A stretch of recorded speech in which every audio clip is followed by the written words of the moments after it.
যাবো করে পকেটে তিনকে গোল করে টাকা দেয়া ইনকে উঁচু করে মাং নাই 20 টাকা গোল করে 10 টাকা মোট টাকা গোল করে দেয় ওর হাত এই হাতত পানি এই হাতত ছুরি ধরে কোন দেয়া ইনকে করে পকেটে ইনকে করে দেয় তখন ওই এটি ঢুকে দিয়ে দেয় অনেককে উঁচু হতা ওই মাঝে মাঝে পিঠ দিয়ে দেখে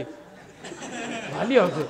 ওই মনে করতে 1000-2 টাকা পাচ্ছি বাড়ির যাইলে কোকরানের টাকা বউ ছোল লাঠি বুদ্ধি নিয়ে ঈদের দিনে হুজুরকে বাড়ি ছোল ফোল খুশি হয়ে যায় টাকা পায় তোর হলো চকির উপর পাথর দিয়ে ডাবে দিয়ে সোদা করতে করে গুনে দেখে 80 টাকা আর চিনির দাম হলে 180 টাকা আর ভালো লাচ্চা তো এই ডালটা দিয়া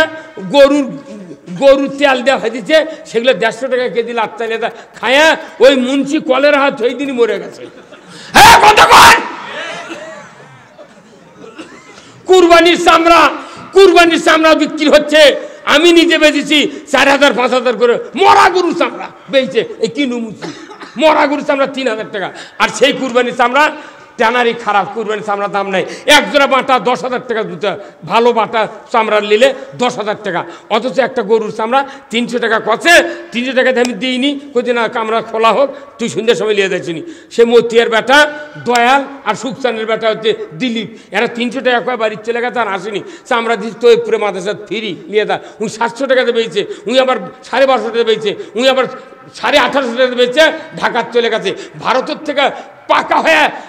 10,500 টাকাতে চামড়া বিক্রি করে এদেশের জুতার কোম্পানিরা লক্ষ লক্ষ টাকা কামাই করতেছে আর গরিব চামড়ার টাকা পাবি অত চামড়ার দাম নেই তোরা যদি ট্যানারি খারাপ হয় তোরা আছে আমাকে তুমি দিদি লাগা আলু লাগা আমরা ওটা চামড়ার ব্যবসা করবো হ্যাঁ কথা কোন টাকা এগুলো কথা কইলি রাজনীতি হয় না